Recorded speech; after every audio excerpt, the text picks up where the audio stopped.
에베소서 4장 13절 말씀부터 16절까지의 말씀을 제가 봉독을 합니다. 우리가 다 하나님의 아들을 믿는 것과 아는 일에 하나가 되어 온전한 사람을 이루어 그리스도의 장성한 분량이 충만한 데까지 이르리니 이는 우리가 이제부터 어린아이가 되지 아니하여 사람의 속임수와 간사한 유혹에 빠져 온갖 교훈의 풍조에 밀려 요동하지 않게 하려 함이라. 오직 사랑 안에서 참된 것을 하여 범사에 그에게까지 자랄지라. 그는 머리니 곧 그리스도라. 그에게서 온몸이 각 마디를 통하여 도움을 받음으로 연결되고 연합되어 각 지체의 분량대로 역사하여 그 몸을 자라게 하며 사랑 안에서 스스로 세우느니라. 아멘. 아멘. 오늘 46번째 되는 교회 생일입니다.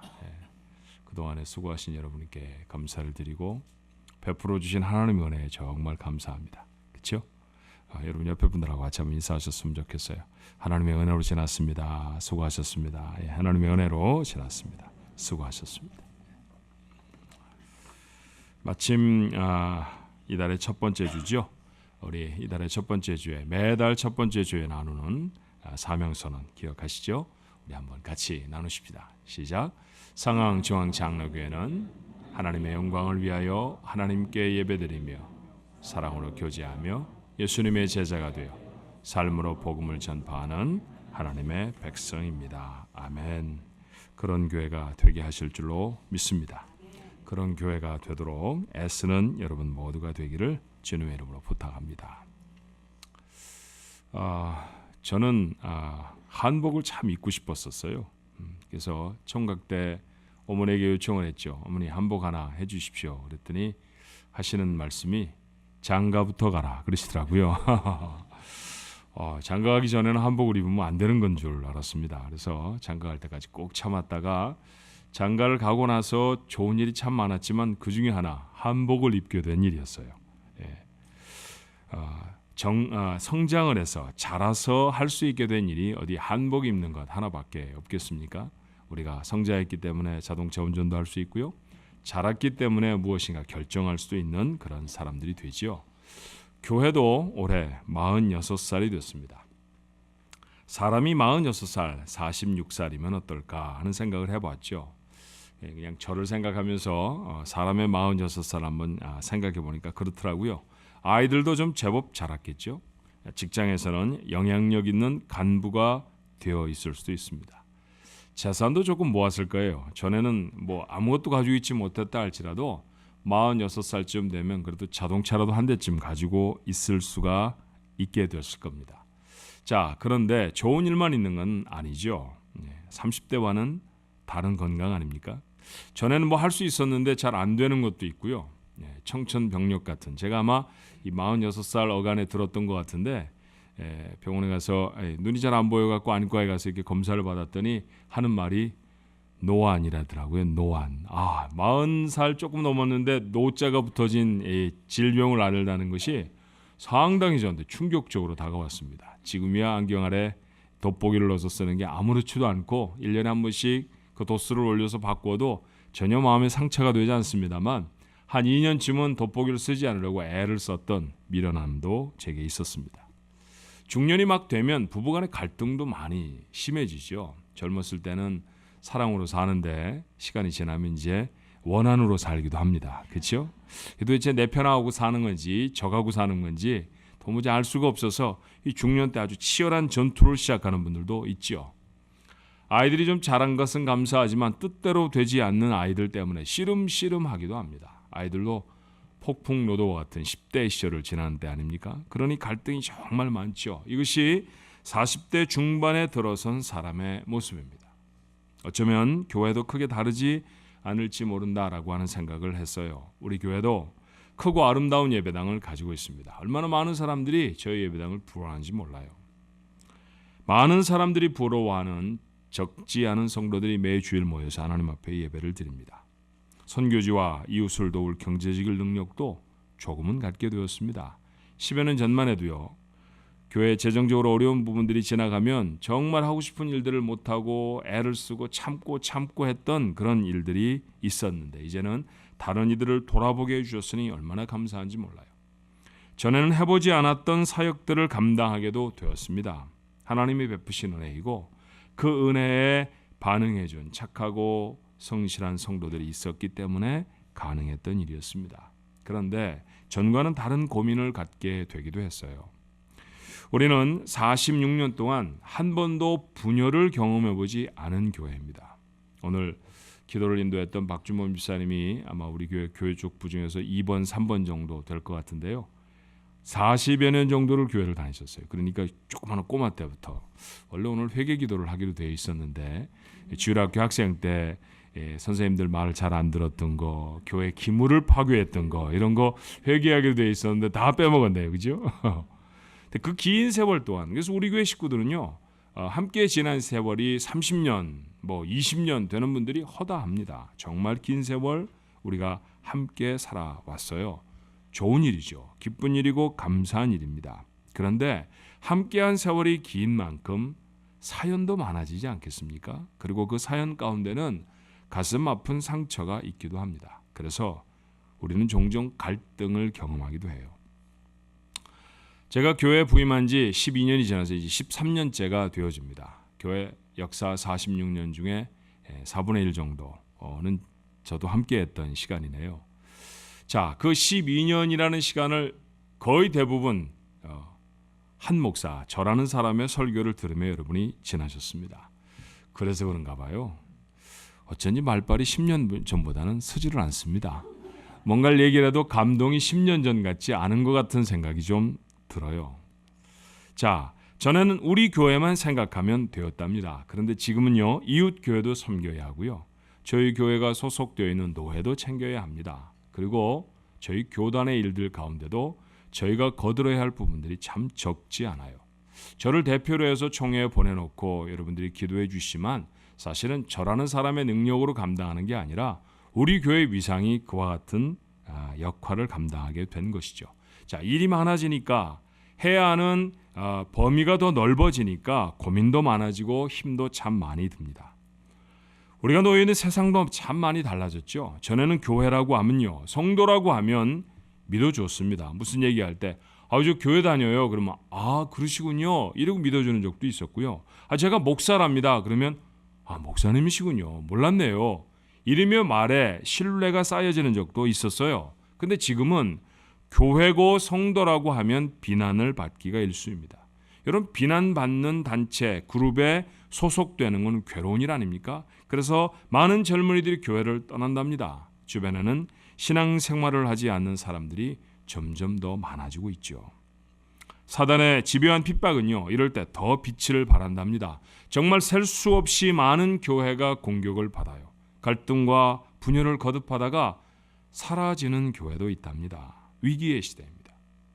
1517년에 탄생되어진 개혁교회, 올해 500주년을 맞습니다만 그 500주년이 된 개혁교회는 지금 최대의 위기의 시기를 맞고 있어요. 그리고 그 중심을 46살이 된 우리 교회가 관통을 하고 있습니다. 우리는 잘하고 있는 걸까요? 우리 안에 시급하게 해결되어야 할 문제는 혹 없을까요? 우리가 더 힘써야 할 일들을 놓치고 있는 것은 아니겠습니까? 오늘 말씀을 통해서 우리가 한번 점검해 봤으면 좋겠습니다. 자, 먼저는 부정적인 점검이죠. 부정적인 점검, 어린아이와 같지 않은가 하는 것입니다. 여러분, 피터팬 신드롬이라는 말을 아십니까? 피터팬 증후군. 몸은 어른인데 여전히 마음은 아이와 같은 것, 거기에 머물러 있는 병을 가리켜 피터팬 증후군이라고 말합니다. 장가가서 20년쯤 지났는데도 여전히 엄마가 만들어준 음식이 맛있어 이렇게 찾는 남자들, 이 피터팬 증후군에 빠져 있는 사람들입니다. 그런 신랑들과 사는 분들 계시죠? 50이 넘는데도 여전히 컴퓨터 앞에 붙어 앉아서 뿅뿅뿅 삐삐삐 하고 있는, 게임에 몰두하고 있는 아저씨들도 있다는 거 제가 압니다. 피터팬 증후군에 사로잡혀 있어요. 여전히 공주인 줄 아시는 아주머니들, 피터팬인지도 모릅니다. 그렇죠? 자, 교회 생활도 그럴 수 있어요. 바울은 교회를 이루고 있는 자신의 모습을 이렇게 고백합니다. 고린도전서 13장 11절의 말씀인데, 내가 어렸을 때에는 말하는 것이 어린아이와 같고 깨닫는 것이 어린아이와 같고 생각하는 것이 어린아이와 같다가 장성한 사람이 되어서는 어린아이의 일을 버렸노라 말합니다. 어렸을 때가 있었다는 것이죠. 오늘 본문이 말하고 있는 어린아이는 신체적으로 어린아이라고 하는 표현이라기보다는 예수님을 개인적으로 만나기 전의 모습이었어요. 말하는 게 유치하기 짝이 없습니다. 생각하는 것도 깊이가 없었죠. 그리고 자신의 마음에 닿는 깨달음도 자기 중심적인 사람이었습니다. 그래서 하나님을 사랑한다고 하면서도 하나님의 아들을 핍박하기도 했고요. 그 사랑하시는 교회를 고통스럽게 했던 적도 있었습니다. 하지만 장성한 사람이 되어서는 주님을 만나고 나서는 주님을 가슴에 담고 나서는 어땠다는 거예요? 어린아이의 일을 버렸다는 것입니다. 우리도 어린 시절이 있지 않았습니까? 딱지 한 장에 골목에 결투를 했던 적도 있었습니다. 여러분 기억하시죠? 그렇게 결투를 하고 얻은 딱지 지금 가지고 계시나요?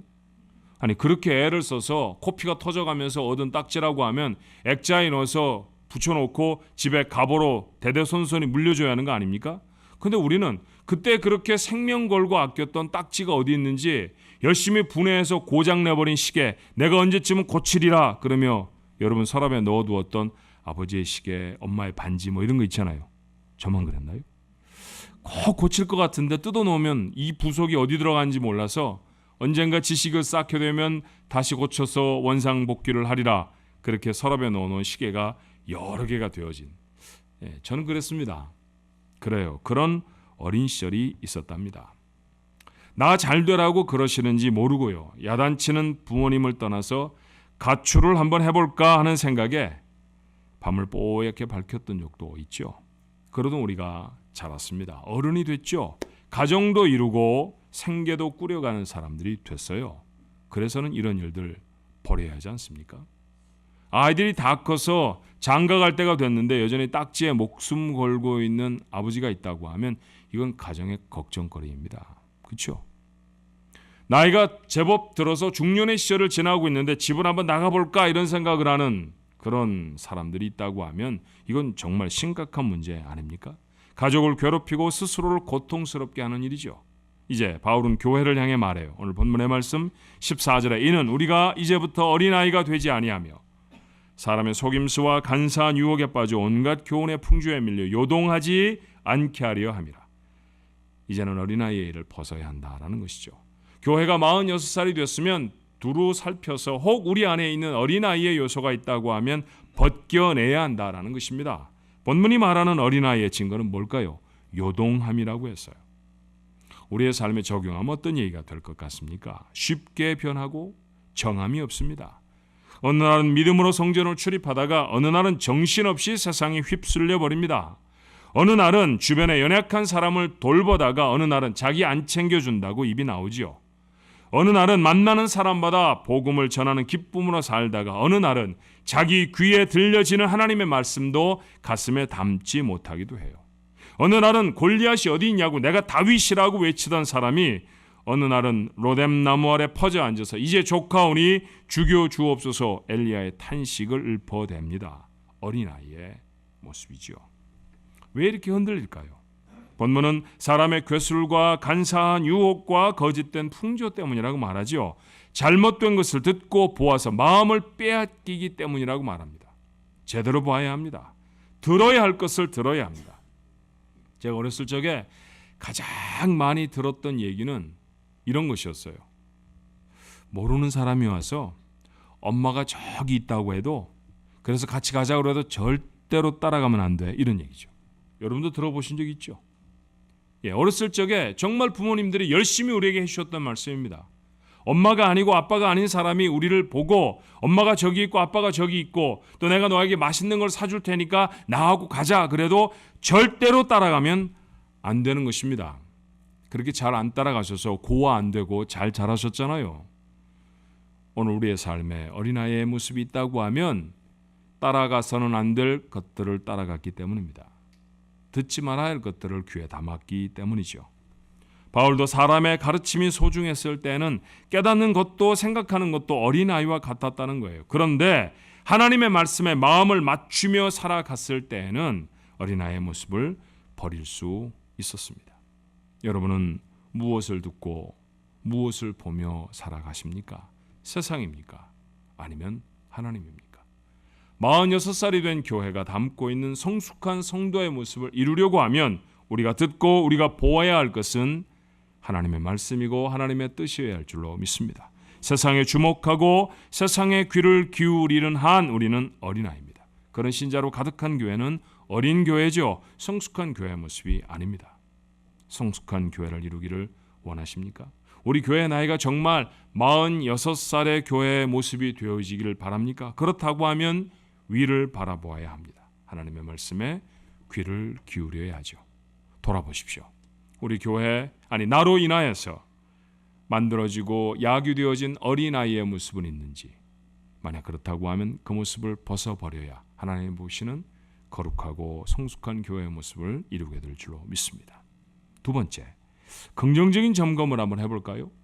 자, 어린아이의 모습이 있는가 살펴보는 것이 부정적인 점검이었다고 하면 긍정적으로 우리를 돌아보는 내용 중에 하나는 어른다운 삶이 있는가 하는 것이죠. 본문은 적어도 두 가지 성숙된 삶의 양식을 보여줍니다. 첫 번째는 진리에 대한 관심이에요. 에베소 4장 15절의 말씀에 보니까 오직 사랑 안에서 참된 것을 하여 범사에 그의 끝까지 자랄지라 그는 머리니 곧 그리스도라. 사랑 안에서 참된 것을 한다라고 했는데요. 영어 성경 여러분에게 적어드린 말씀은 NIV라는 버전입니다. 거기에 보니까 speaking the truth 그렇게 말합니다. 진리를 말하는 것이라고 했어요. 자, 영어 성경이 표현하는 대로 진리를 선포하는 것, 구원의 메시지를 선포하는 것, 바로 그것이 우리가 성숙하게 되어진 우리가 어른이라고 하는 증거라는 것이죠. 하나님의 가장 큰 소원이 무엇인지 여러분은 아시나요? 99마리의 양과 잃어버린 한 마리의 양에 대한 이야기를 아시죠? 이어서 나오는 말은 10개의 동전 중에 잃어버린 한 동전에 대한 이야기입니다. 두 아들 중 집을 나간 한 아들에 대한 이야기도 있죠. 거푸 이야기를 주님은 계속해서 하십니다. 주제가 같다는 것은 두말할 것도 없잖아요. 잃어버린 것에 대한 관심입니다. 이렇게 절절한 마음을 담아서 거푸 말씀하신 내용이 성경 속에는 어디에도 없죠. 이게 하나님 아버지의 마음이라는 것, 주님은 뜨거운 가슴으로 우리에게 설명해 주시는 것은 아니겠습니까? 하나님에게는 잃어버린 한 영혼을 찾아서 돌아오게 하기까지 하루가 첫날 같고 첫날이 하루와 같다는 것이죠. 이것이 아버지의 마음입니다. 성숙한 자식은 부모의 마음을 압니다. 그렇다고 하면 하나님의 이 뜨거운 사랑을 세상에 선포하는 교회가 성숙한 교회라고 할 수 있지 않겠습니까? 올해는 새해 가족들을 새롭게 남자와 여자의 목장으로 나누었습니다. 서로의 삶 속에 진지한 나눔이 있기를 바라는 까닭이었죠. 더불어 모든 목장에 선교지를 배정하기도 했습니다. 그 한 목장 한 목장이 복음을 선포하는 장성한 지체들이 되기를 소원하는 까닭이었습니다. 아프리카를, 중동 지방을 끌어안고 기도하는 목장, 남미로 단기 선교를 떠나는 목장, 동남아시아의 가난한 학생들을 복음 안에서 키워내는 목장, 그런 목장들이 우리의 목장들입니다. 그런데 그 목장들의 모습이 계속 더 확장되어져야 하는 것이죠. 뿐만 아니라 아직도 온 가족 안에 복음이 전해서 하나 되지 못한 목장 식구들을 위해서 마치 그들이 자신의 가족인 양 기도하고 복음을 전하는 목장도 되어져야 하죠. 그런 일환으로 우리는 몇 주 전에 VIP 디너라고 하는 행사를 갖지 않았습니까? 실망하고 실족한 영혼을 예배의 자리로 다시 인도해내는데 정성을 다하는 성도들이 되어져야 합니다. 이것이 성숙한 교회의 표지입니다. 여러분은 복음을 전하고 계십니까? 여러분은 하나님이 잃어버리신 영혼들에 대한 관심을 갖고 계십니까? 내 주변을 스쳐 지나가는 신앙생활을 멈춰버린 사람들에 대한 안타까움을 가지고 있습니까? 그래야 합니다. 그 안타까움이 우리에게 있어야 우리가 어른이라고 하는 증거입니다. 또 하나, 성숙되고 어른이 되었다는 또 하나의 증거는 연합이라고 말하죠. 에베소 4장 16절 본문의 말씀은 이렇게 되어 있어요. 그에게서 온 몸이 각 마디를 통하여 도움을 받음으로 연결되고 결합되어 각 지체의 분량대로 역사하여 그 몸을 자라게 하며 사랑 안에서 스스로 세우느니라. 우리는 하나여야 한다는 거예요. 각 지체가 모두 다 연합해서 몸을 이루어야 한다라는 얘기입니다. 여러분, 지체라는 것은 우리 몸에 손과 발, 다리 이런 거 말하잖아요. 손가락 또는 머리카락까지 말해요. 근데 여러분, 머리카락이 머리에 붙어 있을 때는 굉장히 소중합니다. 자꾸만 잃어버리는 연세가 되시는 때에는 한 올 한 올이 너무너무 소중하다 그래요. 그죠? 그걸 빠질세라 얼마나 애를 쓰는지 몰라요. 우리 교회 바람이 심하잖아요. 우리 교회 몇몇 분들은 교회 들어올 때 머리를 꼭 붙들고 들어오시는 분이 있습니다. 그 바람에 몇 가닥이라도 빠질 것을 우려해서 말이죠. 좋은 샴푸 사다 쓰시잖아요.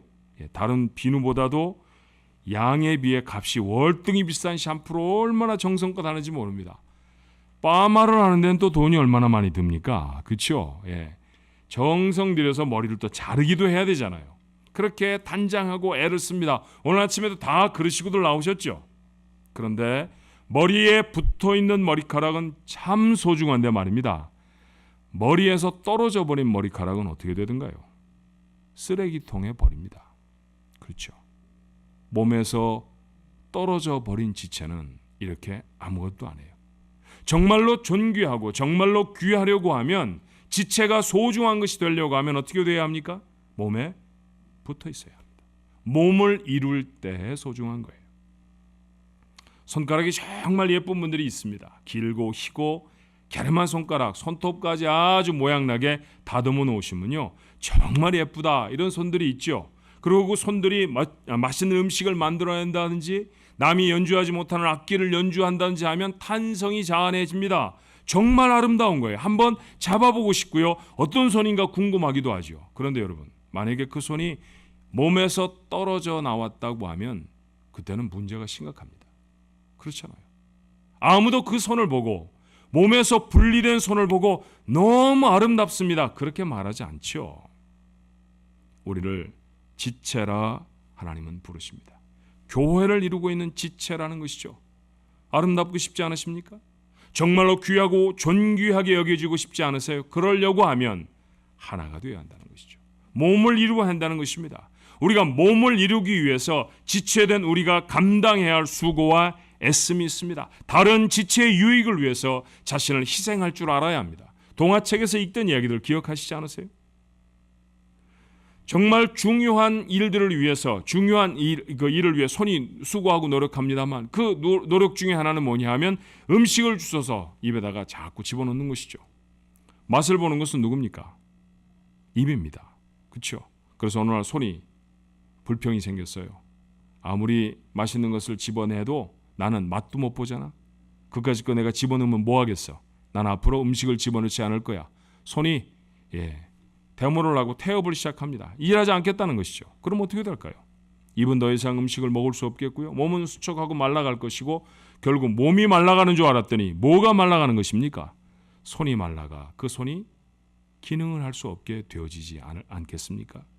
어렸을 적에 읽었던 이 이야기들을 알면서도 오늘 우리는 내가 하는 어떤 일이 내게 유익이 되지 않으면 안 하려고 합니다. 안 해요. 그것은 세상을 살아가는 원리가 아니고요.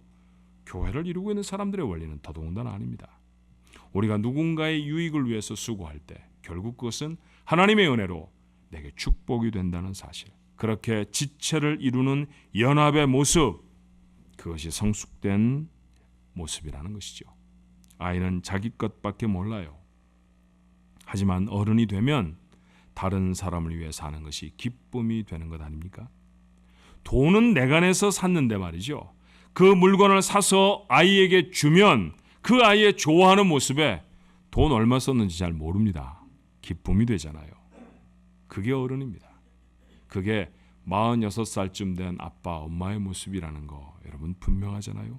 나눔과 섬김과 헌신이 기쁨이 되어져야 진짜 어른입니다. 나누는데 불편하세요? 헌신하고 누군가를 돌보는 게 짜증납니까? 아이라는 증거죠. 아이의 모습을 벗어버릴 수 있어야 합니다.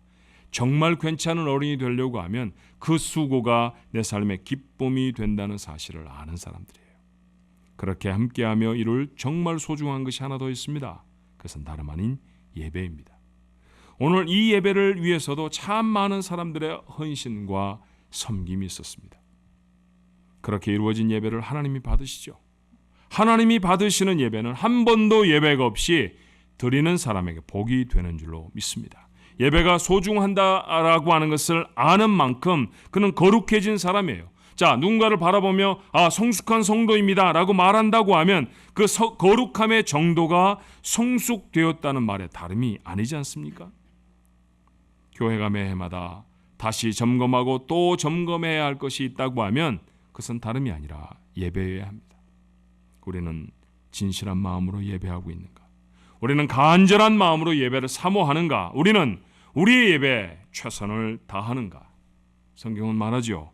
사무엘상 2장 30절에 나를 존중히 여기는 자를 내가 존중히 여기고 나를 멸시하는 자를 내가 경멸하리라. 우리는 하나님을 존중하게 여기는 것에 예배보다 더 중요한 것이 무엇인지 알지 못합니다. 예배하는 자가 하나님을 존중하게 여깁니다. 예배하는 자들이 되십시오. 최선을 다해 예배하는 사람들이 되십시오. 여러분이 가지신 모든 자원을 다 들여서 하나님을 예배하십시오. 여러분의 성숙을 하나님 앞에 증명하게 될 것이고요. 그 성숙한 사람이 누리는 다른 차원의 축복이 여러분의 것이 될 줄로 믿습니다. 신앙생활이라는 것은 땅의 사람으로 살아가다가 하늘의 사람으로 변해가는 것이라고 나는 생각해요. 물질적 가치보다도 영적 가치가 더 귀하다는 사실을 깨달아가는 것이고요. 이기적인 삶에서 이타적인 삶으로 변화되는 것이며 부정적인 생각이 바뀌어 긍정적인 생각으로, 소극적인 사고방식의 사람이 적극적인 사고의 사람으로 변화되는 것입니다. 불평불만의 언어가 감사와 기쁨의 언어로, 혐오스러운 행동이 고상하고 아름다운 행동으로 바뀌는 것이에요. 그게 신앙생활입니다. 미국의 실용주의 철학자이자 심리학자였던 윌리엄 제임스라고 하는 사람은 이렇게 간파하죠. 생각이 바뀌면 행동이 바뀝니다. 행동이 바뀌면 습관이 바뀌고요. 습관이 바뀌면 성격이 바뀐답니다. 그리고 성격이 바뀌면 운명이 바뀌어질 수 있습니다. 그래요. 생각을 바꿔야 합니다. 성령 하나님 내 안에 내 생각을 주장하시잖아요. 그렇게 바꿔주신 생각에 순종하십시오. 여러분의 행동이 바뀌면 살아가는 삶의 패턴, 습관이 달라집니다. 그 습관이 달라지면요, 나는 이렇게 생겨먹었어가 달라지는 거예요. 성격이 달라질 수 있습니다. 성격이 달라지면 축복의 사람, 운명이 달라질 수 있습니다. 우리 안에 함께 하시는 성령의 순종함으로 거룩한 성숙한 성도들이 되시기를 바랍니다. 그런 성도로 가득 채워진 교회가 성숙한 교회입니다. 46살 중년의 품위를 잃지 않고 성숙함의 깊은 맛을 내는 교회, 그 교회가 우리의 교회가 되기를 소원합니다. 기도하십시다.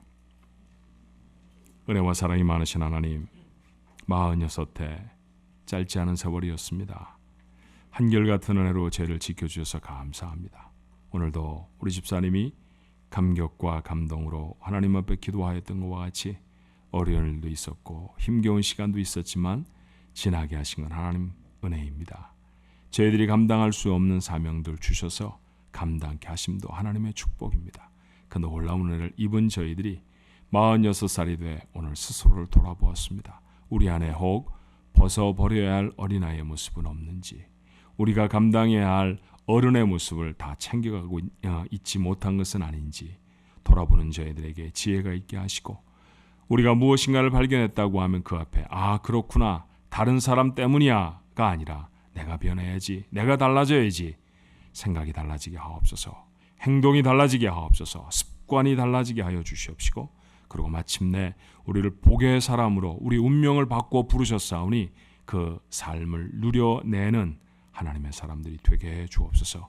정말 참담한 세상 가운데 하나님이 교회를 두셨습니다. 여전히 저희는 세상에 주님이 원하시는 사명을 감당해야 할 것입니다. 잘 감당하도록 그렇게 47주년을, 그렇게 50주년을, 그렇게 60주년, 100주년을 맞아갈 수 있는 거룩하고 힘있는 교회가 되게 역사해 주시옵소서. 이 일을 위해 수고해왔던 모든 성도들을 위로하시고 저들의 헌신을 하나님 기억하셔서 천국에 기록해 주시옵소서. 하나님의 합당한 복으로 저들의 삶에 채워 주시옵소서. 놀라운 영광이 하나님께 드려지게 하시고 크고 복된 축복 주인들이 되어지도록 우리 가족들을 지켜 주옵소서. 예수님 이름으로 기도하옵나이다. 아멘.